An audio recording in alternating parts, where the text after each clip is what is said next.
Oh, c'est bon. J'ai fait une chute informatique et qui a. Bon, Alex, c'est bon, on a commencé.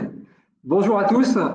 Donc, je suis Daniel Dioubou d'Iton, c'est une start-up qui développe des outils d'aide au diagnostic et au pronostic pour les services de réanimation et neurologues et coordinateur de NeuroCovid.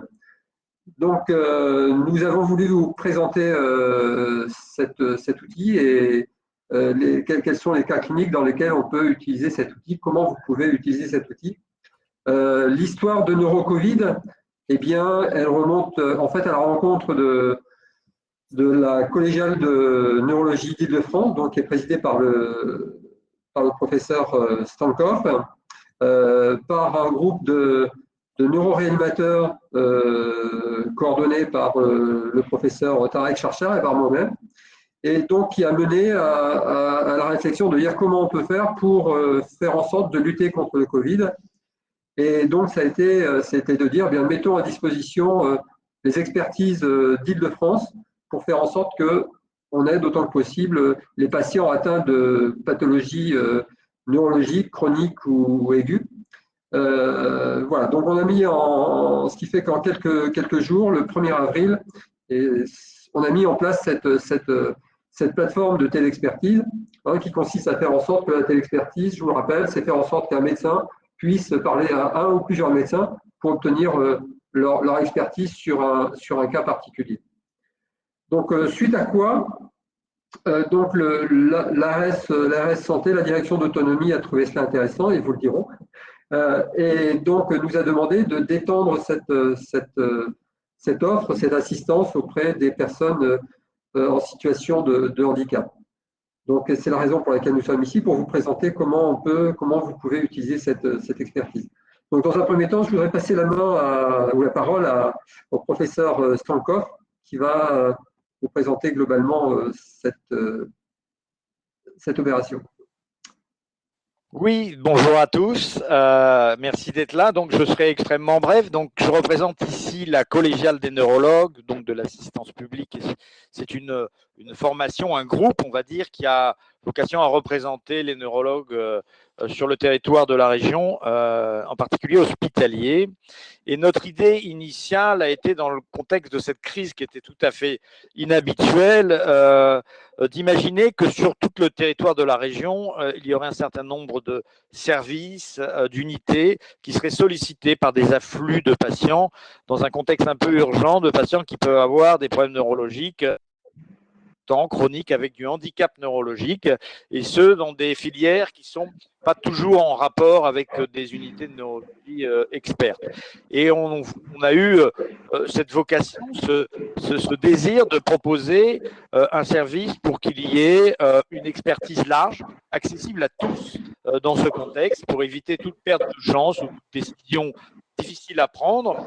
Et notre objet, c'était d'aider à des prises de décision, à des discussions, diagnostics, de prise en charge, de réanimation, parfois des décisions éthiques aussi, et d'offrir ce service de façon très large à l'ensemble des acteurs de soins qui peuvent être amenés à prendre en charge les patients. Donc, on vous donnera tout le détail de ça.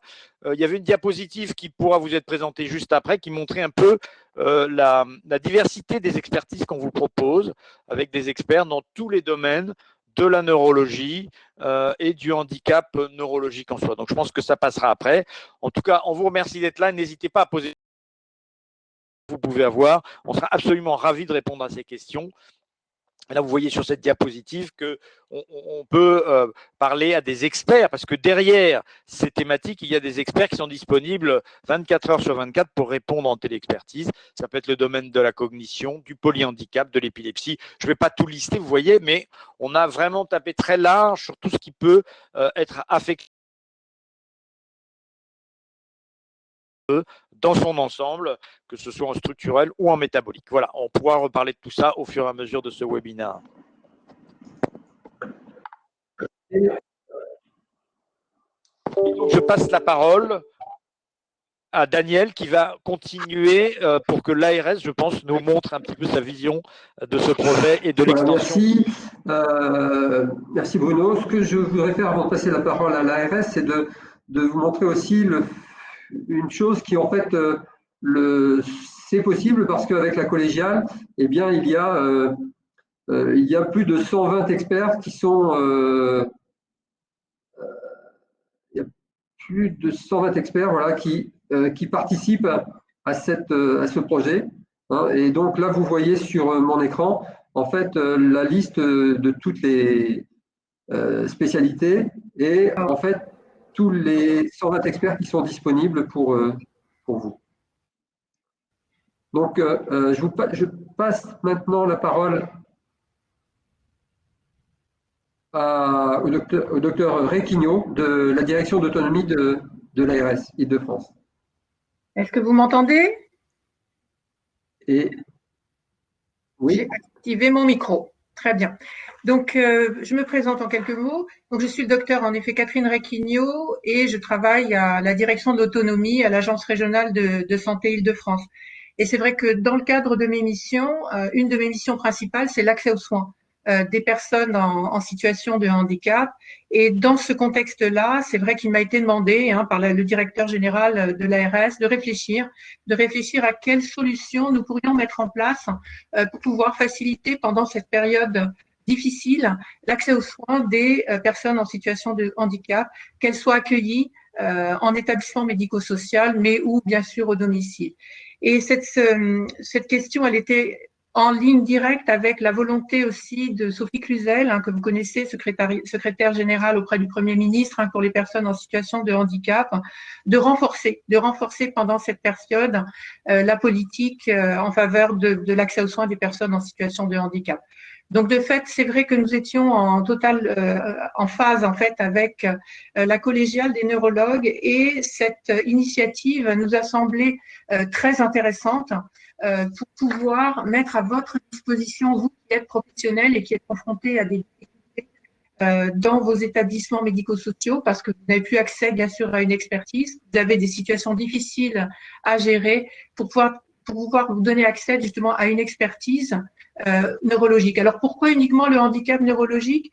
Tout simplement parce qu'en fait la plupart, et vous savez bien mieux que moi, des personnes en situation de handicap ont un handicap neurologique quel qu'il soit. Monsieur Stankov a cité l'épilepsie, mais il y en a bien d'autres. Quelques mots donc pour le secteur médico-social. Donc cette plateforme NeuroCovid est mise à disposition donc sous la forme d'une astreinte, d'une permanence d'astreinte régionale, tel que ça a été dit, 7 jours sur 7, 24 heures sur 24. Ça vous apporte une expertise médicale. Ce qu'il faut préciser néanmoins, c'est que cette expertise, elle ne va pas se substituer à ce que vous faites, vous, en tant que professionnel du soin auprès des personnes en situation de handicap. Elle vient en complément. Elle vous apportera un avis neurologique d'expert qui est nécessaire parfois chez des patients Covid, en particulier Covid+, pour prendre une décision d'une orientation, soit bien sûr rester en établissement médico-social pour une prise en charge adaptée, mais bien sûr encore plus vers une hospitalisation si l'état clinique le nécessite. Elle concerne tous les patients, qu'ils soient Covid+ ou Covid-, ceux qui aussi ont une dégradation de leur état et qui n'était pas possible, maintenant qu'il va devenir de plus en plus possible dans la période de déconfinement, mais qui n'était pas possible depuis début avril jusqu'à mi-mai. Daniel, suivante. On a quelques diapositives néanmoins. Suivante. Ouais. Donc, c'est vrai que cette astreinte est joignable donc via un site internet et c'est le mode d'accès qui est le plus facile pour tout le monde. Mais également en urgence, à la demande donc de la collégiale, il y a un numéro qui est disponible vraiment. Bien sûr, ça n'occulte pas le numéro d'appel au 15 en cas d'urgence vitale, mais si vous avez besoin d'un avis d'un neurorégulateur et que vous n'avez pas accès à Internet, vous avez possibilité d'utiliser ce numéro également. Suivante. Donc, qui, dans ce contexte-là, peut faire appel et quelles sont les missions, disons, de cette plateforme. Donc, je le disais il y a quelques instants, vous pouvez faire appel, donc, bien sûr, toutes les équipes soignantes, donc, elle propose donc l'expertise, mais également vous pouvez avoir accès à cette plateforme pour une visioconférence avec plusieurs experts qui peuvent être invités soit par l'expert neurologue que vous avez sollicité, car il y a besoin d'un complément, par exemple sur l'épilepsie, sur autre chose. Les établissements médico-sociaux peuvent également faire appel à un expert pour la mise en place, le rectificatif, l'adaptation d'un protocole individuel pour un résident qui nécessiterait, je parlais tout à l'heure de l'épilepsie, par exemple, l'adaptation d'un traitement anti-épileptique parce qu'il y a une recrudescence des crises. Et puis, je le disais aussi, participer à ces décisions collégiales, que ce soit avec vous, qui êtes dans les établissements médico-sociaux, avec un médecin qui peut être au domicile et qui suivrait une personne en situation de handicap, mais également, et c'est tout l'intérêt, ça permet d'apporter une expertise au plus fine que possible pour les centres 15 SAMU, pour leur permettre, en lien avec vous, de prendre la décision la plus adaptée possible à l'état de ce patient, en tenant compte de l'état neurologique. Les missions également, en cas de nécessité, bien sûr, d'une recommandation, c'est une recommandation. Donc, l'expert neurologue ne va pas envoyer une recommandation, mais c'est le médecin traitant, le médecin requérant, donc celui qui demande cette expertise, le médecin traitant, donc s'il est en ville, ou le médecin coordonnateur qui va, lui, rédiger et prendre en charge la prescription. C'est important. Donc, on ne se substitue pas néanmoins à votre pratique quotidienne. Et puis, bien sûr, tel que c'est, on ne l'a pas redit, mais on le dit là, c'est-à-dire qu'il y a une traçabilité de l'avis émis, comme cela se fait maintenant dorénavant de manière courante. Dans tout procédé de télémédecine, téléexpertise, il y a un avis qui est tracé et qui sera mis dans le dossier médical. De fait, qui peut solliciter cette astreinte? Et c'est tout l'intérêt pour nous, en tout cas, Agence régionale de santé, d'avoir obtenu cette autorisation de mise à disposition de la collégiale, car vous êtes nombreux à avoir eu et encore des difficultés en établissement médico-social où on le sait bien, le temps médical est assez limité. Donc, bien sûr, tous les services et établissements médico-sociaux peuvent solliciter. Je vous l'ai dit il y a quelques instants, donc un SAMU, un centre 15, lors peut-être d'une demande d'hospitalisation, ça c'est important, de pouvoir prendre la décision la plus collégiale que possible. Un médecin généraliste peut également au domicile prendre un avis auprès d'un expert de la collégiale. Mais ce qui est aussi intéressant, une infirmière, une cadre de santé dans un service ou un établissement médico-social peut demander avec l'accord du médecin un avis. Un médecin qui peut-être n'est pas sur place peut demander cet avis. Et puis vous le voyez, c'est mentionné, en cas d'hospitalisation à domicile également, un avis peut être demandé. Et puis en fin de vie, sur les soins palliatifs, il peut y avoir également cette proposition d'avis. Bon.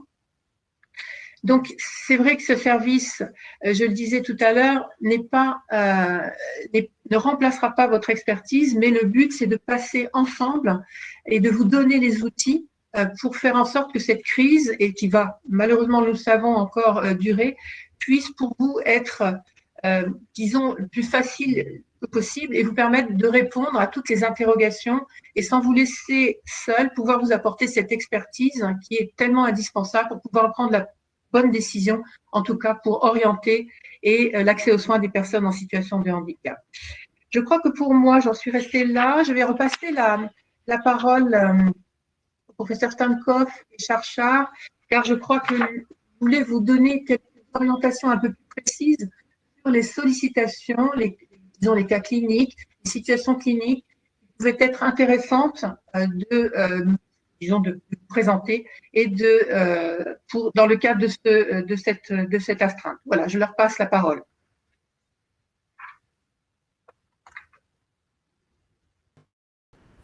Oui, merci. Oui, Tarek Charchard, donc voilà. À l'hôpital Sainte-Anne, je suis en charge de l'unité de neuroréanimation de cet hôpital.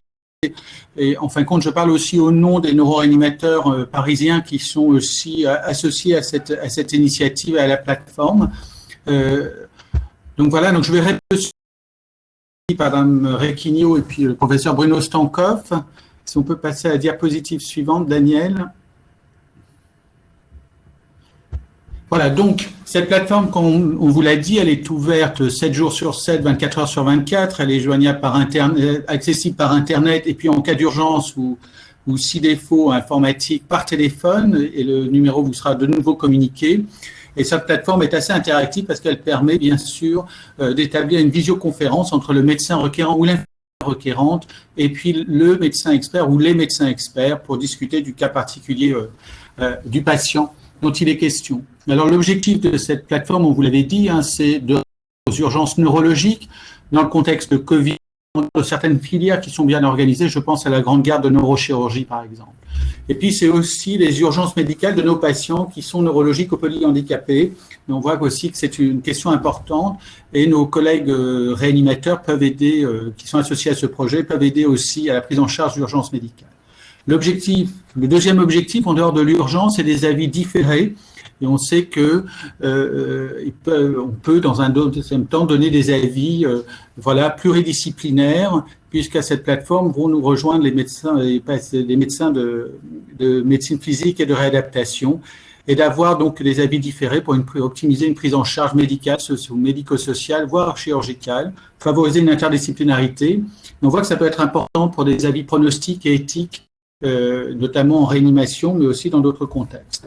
Et puis, organiser le suivi des patients qui seraient passés par la réanimation, par exemple, ou par une autre filière hospitalière. Et puis, on verra que les objectifs plus tard seront, bien sûr, si on continue l'aventure, d'animer des réseaux et des filières, de favoriser les échanges entre la ville, l'hôpital et les EHPAD, et de pallier les insuffisances structurelles, bien sûr. Et ça permettra, si cette plateforme fonctionne bien, de pouvoir ajuster en fonction des besoins. Et tout en respectant l'interactivité, la flexibilité et la collégialité. Donc ça, c'est la diapositive suivante, on va passer au plus concret. Avec le professeur Bruno Stankov, on avait pris le cas d'une pneumopathie d'un patient ayant une sclérose en plaques évoluée, en disant que c'était peut-être une situation relativement fréquente. On ne pouvait pas balayer l'ensemble des cas. Vraiment, ça aurait été difficile et fastidieux pour vous. Donc, on a pris ce cas type, je crois, qui est assez fréquent. Voilà, comme on vous l'a dit, la plateforme est ouverte, elle est accessible, elle permet d'avoir des avis diagnostiques, thérapeutiques et pronostiques, et on va essayer de balayer ces différentes possibilités. Bien sûr, cette plateforme sera régulée et on est très vigilant sur certaines choses. On n'est pas là pour réguler, on n'est pas là pour se substituer aux médecins ou infirmières qui sont en charge du patient. On est là pour aider, aider à la prise en charge. Et on n'est pas là pour déstructurer les filières qui sont opérationnelles, au contraire, s'adosser sur ces filières-là. Et plus les seules filières en amont ou en aval sont organisées, plus ça facilite le travail de la plateforme et de chacun. Donc vraiment, c'est dans cet esprit qu'a été conçue cette plateforme et on est absolument vigilant sur ce point-là. Alors, si on revient sur notre patient ayant une pneumopathie, on voit très bien qu'on peut être sollicité par le médecin ou l'infirmière d'un EHPAD ou d'une MAS ou d'un foyer à propos de ce patient qui serait hospitalisé pour aider à la prise en charge spécifique neurologique sur site, pour éventuellement décider ou non d'une nécessité de transfert aux urgences ou en réanimation. Voilà, on pourrait aussi même en amont discuter d'une prise en charge encore plus en amont, de directives anticipées ou éthiques. Donc ça, notre plateforme et nos experts sont à disposition aussi pour travailler sur cette question. Et puis, bien sûr, il y a la prise en charge par le SAMU. On n'est pas là pour se substituer au régulateur. On sera à travailler avec lui s'il nous sollicite ou avec éventuellement l'équipe sur place. Et en discutant avec certains de nos collègues du SAMU, il semble que ce soit moins la prise en charge symptomatique qui pose notre problème, et parfois, il y a des décisions éthiques à prendre.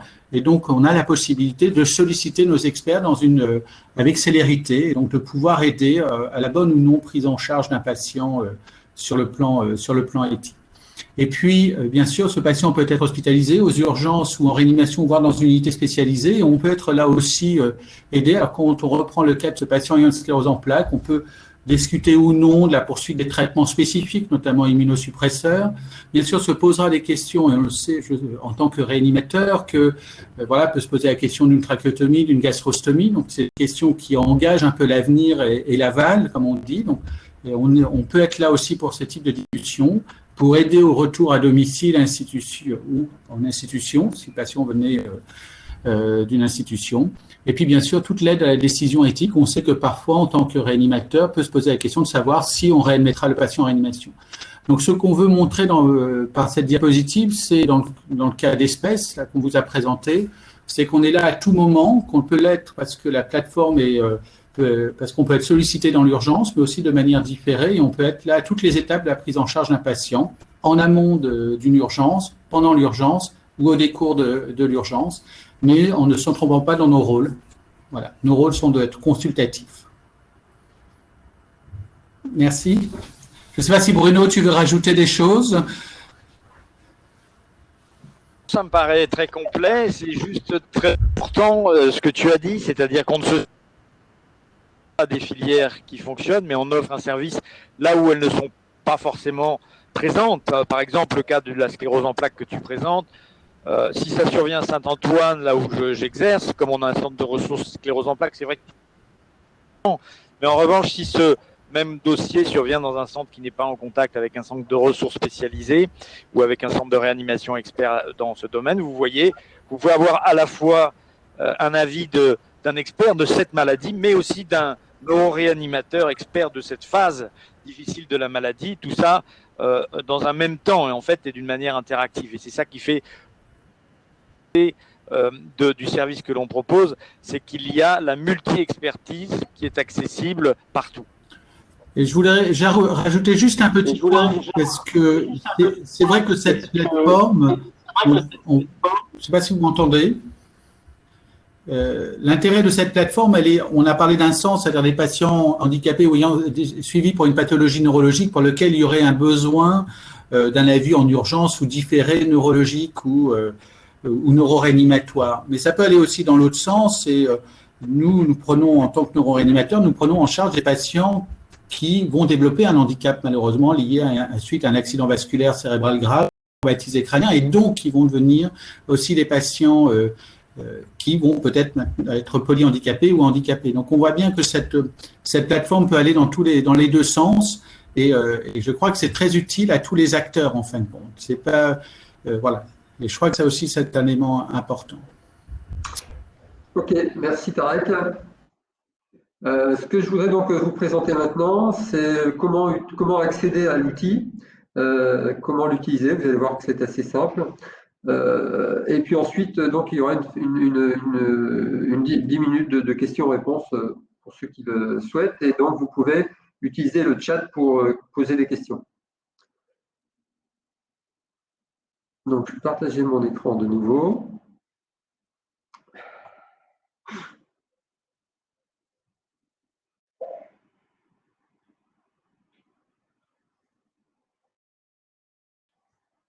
Voilà, donc déjà pour se connecter, ou alors la première porte d'accès, eh bien c'est neurocovid.fr. De là, vous accédez au site internet.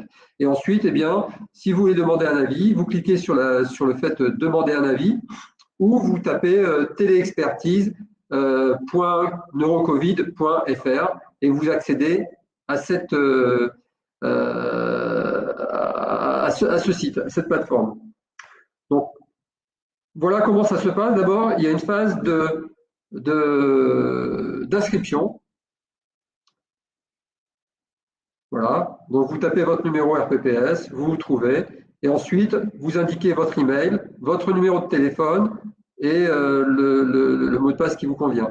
Vous allez ensuite recevoir, parce qu'il faut s'assurer de votre qualité de médecin ou d'infirmière, donc vous allez recevoir une double de codes, un par email et l'autre par téléphone.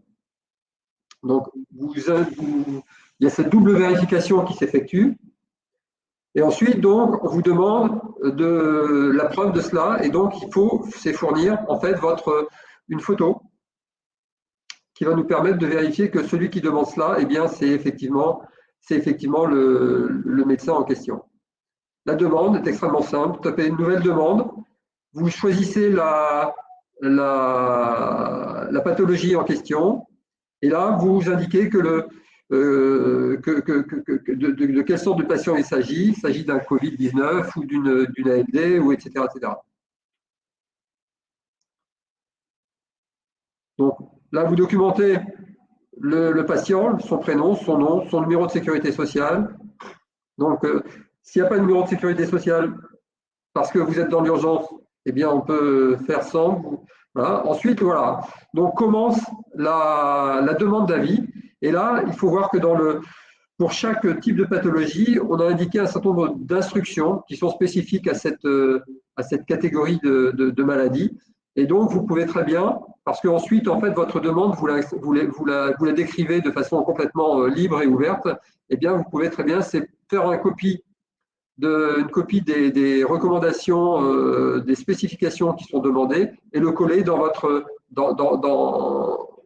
la fenêtre dans laquelle vous faites votre description de la demande d'avis. Et donc là, dans cette demande d'avis, vous pouvez, encore une fois, c'est ouvert, vous indiquer tout ce que vous savez et ce que vous demandez. Vous pouvez également demander à ce que l'expert qui va travailler sur le cas eh bien, puisse vous appeler. N'oubliez pas d'indiquer, c'est toujours utile pour la documentation de l'avis, quel est le médecin traitant et quel est le médecin référent. Voilà, et donc si vous avez, voilà, donc vous indiquez votre numéro de téléphone et si vous souhaitez que l'on vous rappelle. Et donc dans cette, il y a ce texte ouvert et vous pouvez l'accompagner de tous les documents qui vous semblent nécessaires, que ce soit des photos, l'imagerie IRM, etc., etc. Il n'y a pas de limite de nombre de documents et de taille de documents. Et donc ensuite, eh bien, il suffit vous envoyer.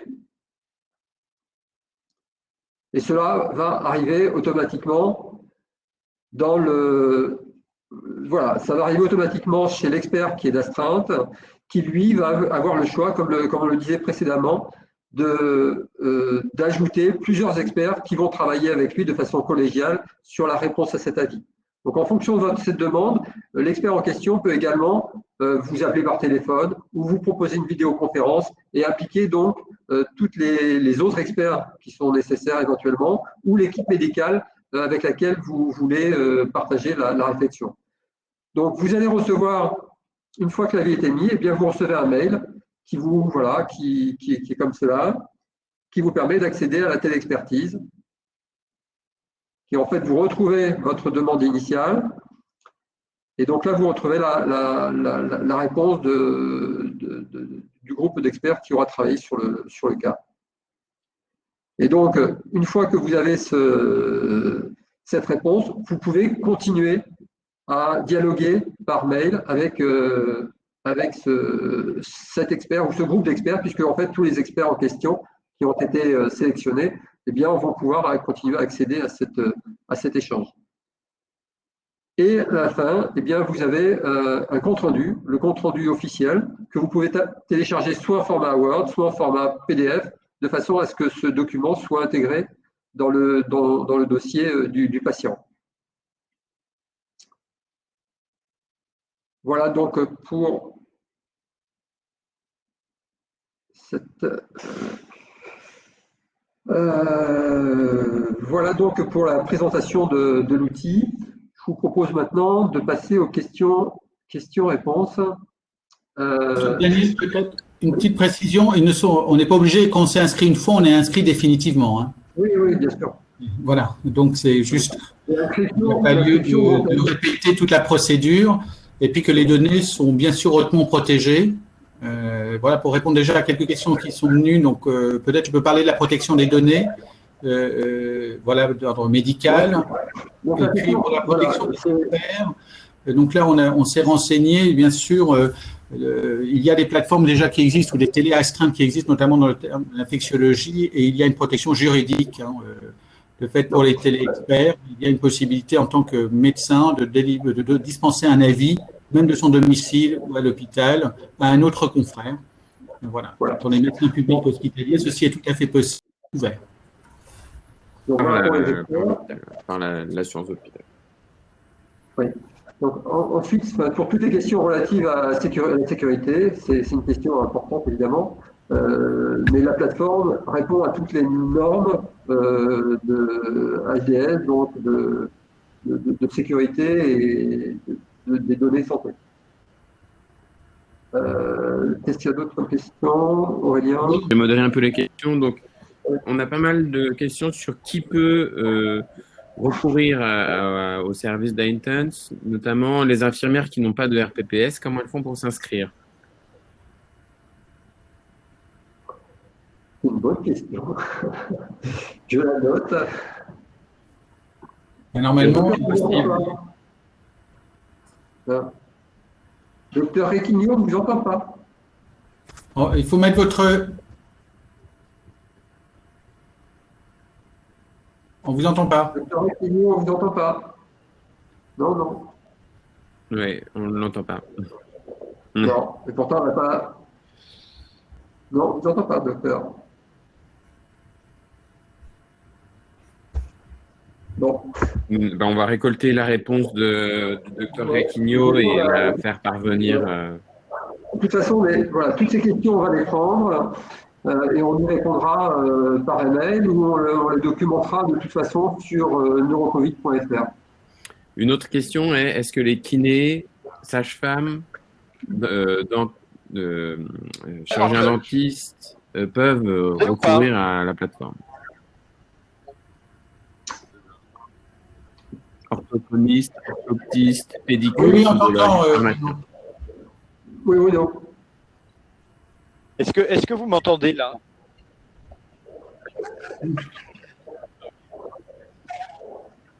Alors, peut-être, Tarek, on va répondre ensemble. C'est vrai qu'initialement, on avait réfléchi à ce projet dans le cadre du Covid et c'était plutôt destiné médical. Excusez-moi, j'éternue en même temps. C'était plutôt destiné aux médecins. Donc après, on a réfléchi, on s'est dit dans certains centres, effectivement, il n'y a pas de médecins, mais il y a encore peut-être certains points de détail à réfléchir à ce niveau-là. On l'a ouvert aux infirmières en partenariat avec un médecin, c'est-à-dire que l'infirmière le fait en binôme avec un médecin, puisque si on donne des conseils, il y a des actes de prescription. Ça. Donc il y a des questions sur les kinés, mais aussi sur les directeurs. Pour l'instant, notre service était un service médical. Je ne sais pas, c'est quelque chose, peut-être une discussion qu'on doit ouvrir, mais elle n'est pas pour l'instant tranchée. Je ne sais pas si les autres ont un point de vue là-dessus. Moi, je suis d'accord avec Bruno. Oui, tu as bien résumé. Au début, on pensait que c'était un service au début qu'on circonscrivait à l'urgence neurologique. Voilà, à la demande de l'ARS, et on trouvait que c'était tout à fait légitime de pouvoir aider à la prise en charge des patients handicapés ou ayant un polyhandicap, toujours dans le cadre d'un avis neurologique. C'est vrai qu'il nous a semblé légitime de pouvoir l'ouvrir aux infirmières, petit à petit, peut-être de l'ouvrir à d'autres disciplines si la demande devient importante. On ne pouvait pas la préfigurer avant, donc on s'adaptera bien sûr. Mais là, on essaie d'avoir Madame Requigno, mais elle essaie de parler, mais on ne l'entend pas. Donc, mais il y a un micro qui est muté chez elle encore. Là. Oui, c'est bon. C'est mieux là?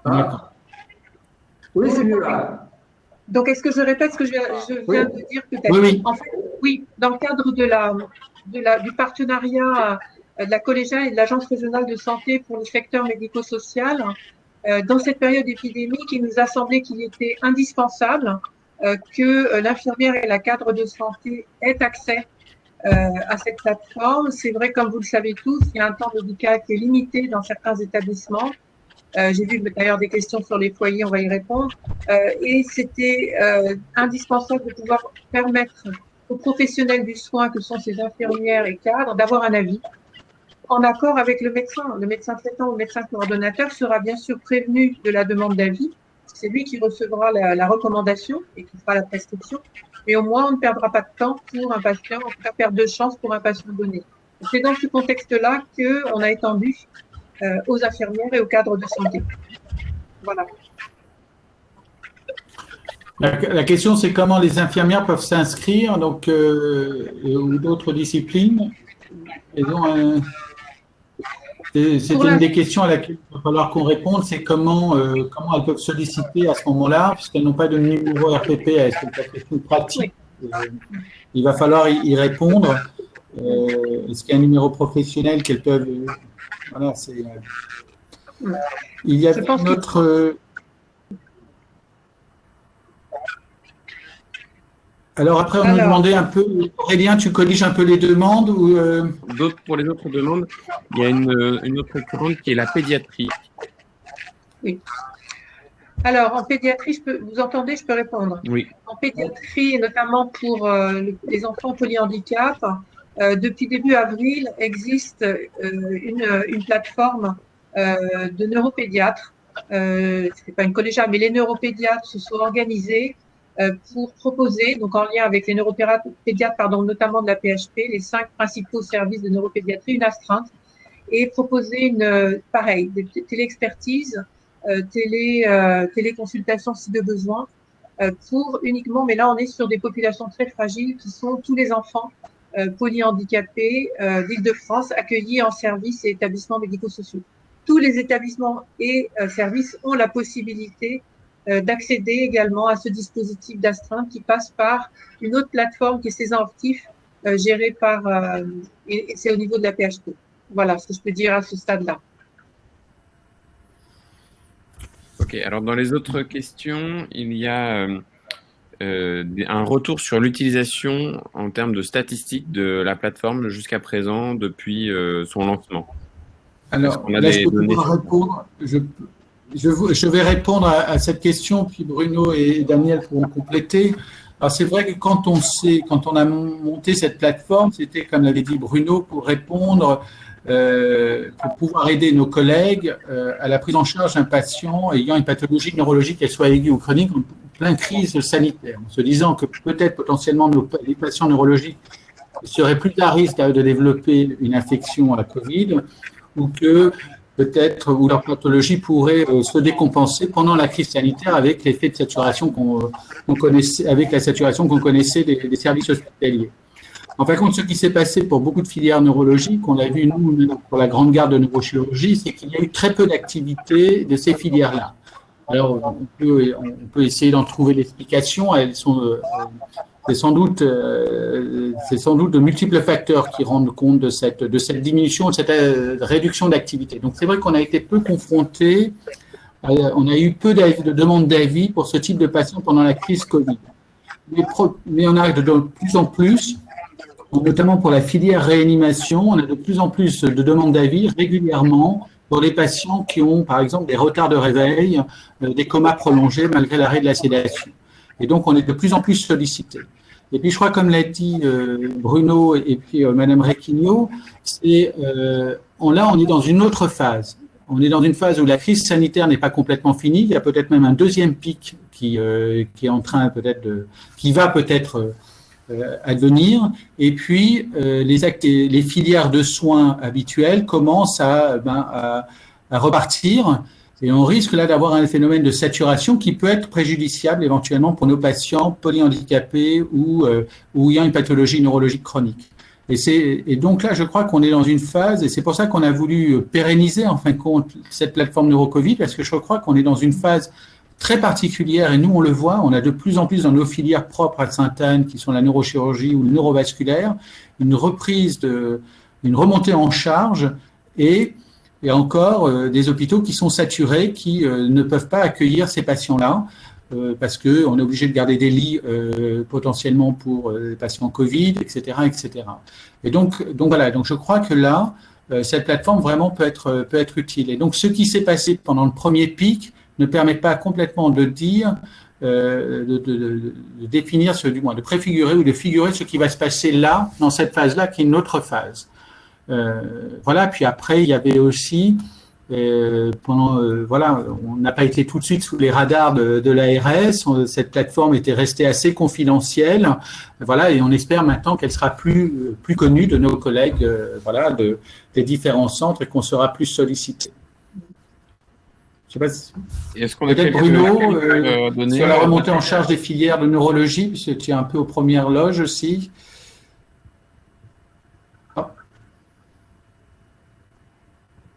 Il est frisé.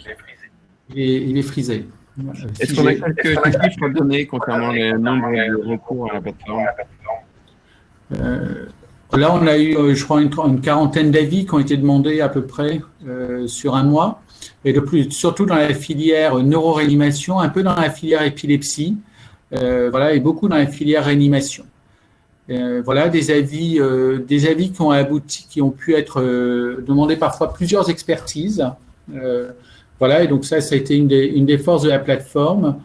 On a eu un bon retour sur son utilisation, c'est-à-dire sur son ergonomie.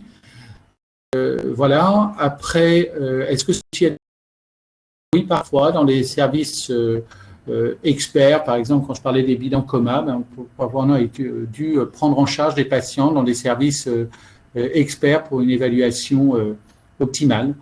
Donc voilà, le but de cette plateforme, c'est aussi une neutralité, hein, c'est pas de favoriser, c'est pas aux médecins experts d'aller aller à la pêche des patients qui les intéressent et de délaisser ceux qui sont moins intéressants. Donc ça, je pense que c'est important. Voilà. Donc je crois qu'il y a une montée en charge, hein. Il y a aussi, comme on dit, j'ai l'habitude de le dire, une sorte d'effet boutique, c'est-à-dire que la confiance des confrères, des infirmières, elle se gagne, elle n'est pas comme ça, elle s'établit dans le temps. Voilà. Mais heureusement qu'on n'a peut-être pas été submergé dès le début, mais on a la possibilité de monter en puissance et de créer ce lien de confiance qui est important quand même. Dans la même veine, on me demande si le libéral peut participer et demander des avis. La réponse est bien évidemment oui. Et dans ce que tu dis, Tarek, c'est que le but n'est vraiment pas d'être hospitalo-centré, mais le plus ouvert possible. Handicapé au domicile peut tout à fait demander un avis. Mais on ne le redira jamais assez, ça ne va pas se substituer aux filières habituelles de prise en charge des patients. Mais il peut tout à fait demander un avis. Comme je crois, il y a plusieurs demandes dans le chat sur des demandes concernant des patients autistes adultes, d'épilepsie, médecins dans un foyer médicalisé. Oui, vous pouvez faire appel à la plateforme et un avis si de besoin pour vos patients, bien sûr. Oui. La question la traçabilité et du délai avant de rendre un avis. Je vais répondre. Oui, alors la traçabilité, elle est indispensable, elle est au cœur du système. Il est hors de question, même si c'est un avis consultatif, qu'il n'y ait pas de traçabilité de l'avis et de l'échange. Donc, comme vous voyez, beaucoup de choses sont écrites, les documents, il y a une sécurité des données transmises, un avis qui est après émis sous forme d'un PDF et qui est envoyé. Donc, il y a une traçabilité complète et ça, c'est important. Et on voit que même s'il y a eu discussion téléphonique, il y aura de toute façon un rapport de l'expert où il relatera ce qu'il a conseillé. Et donc oui, la traçabilité, elle est au cœur du système. C'est impensable qu'il n'y ait pas de traçabilité. Voilà. Alors maintenant, la célérité. Nos experts ont été réactifs, hein, et ils ont répondu rapidement. Alors, c'est après, il faut raison garder, c'est-à-dire si on est dans l'extrême urgence, on a les moyens de répondre à l'extrême urgence. Hein, il y aura des neuroréanimateurs d'astreinte qui pourront répondre à l'extrême urgence. Voilà. Après, c'est si l'avis ne s'avère pas urgent et qu'il doit être dit que la réponse peut être différée, elle se fera rapidement, mais dans des délais raisonnables. Voilà. Mais jusqu'à présent, nous n'avons pas laissé des demandes d'avis sans réponse, et les délais ont toujours été, je crois, considérés raisonnables. Voilà. Et puis surtout, ce qui a été important, c'est la collégialité, en fait. C'est d'avoir, par exemple, sur certains patients, il ne faut pas que l'avis de l'épileptologue, mais par exemple, l'avis de l'épileptologue, mais aussi du neuroréanimateur, voilà, et ceci est possible. Bruno, tu voulais… Oui, à un moment, j'ai été coupé parce qu'il y avait deux types de réflexions. Il y a d'abord un point qu'on doit aborder aussi, qui est le cadre… Vous m'entendez là ? Qui est le cadre réglementaire légal de la responsabilité prise vis-à-vis des avis donnés par les gens de la plateforme, éventuellement de leur rémunération. J'ai vu des questions comme ça. Donc là, je vais ouvrir la question. C'est des questions importantes et ce n'est pas moi qui vais répondre. Mais juste pour bien faire comprendre le contexte, c'est vrai que le projet était monté sur plutôt des avis d'urgence en pleine crise du Covid, qu'on est en deuxième phase d'épidémie du Covid, qu'aujourd'hui, le service est accessible 24 heures sur 24. Pour l'instant, on avait décidé de le faire gracieusement dans le cadre de l'épidémie du Covid et que petit à petit, on mène une réflexion pour voir comment cette plateforme se pérennisera et qu'il y aura certainement des mises à jour qu'on fera vis-à-vis de vous parce que tout n'est pas résolu dans ce domaine, c'est-à-dire l'ouverture complète d'un service sur la longue durée peut poser d'autres questions pour lesquelles on n'a pas totalement la réponse aujourd'hui. C'est juste pour vous signaler ce point et qu'on doit rediscuter au sein des collégiales, au sein pour ce que ça va devenir. Donc aujourd'hui, on est un peu dans une phase de transition. On vous présente la manière dont ça avait été généré pour régler des problèmes un peu urgents gracieusement dans le cadre de l'épidémie Covid.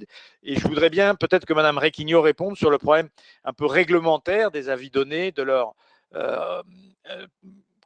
aspect médico-légal. J'ai vu passer cette question.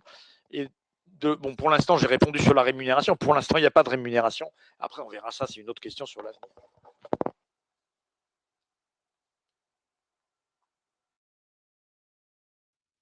On n'entend pas le docteur Requignot de nouveau. Pas sur la réalité et de l'avis qui soit fondé.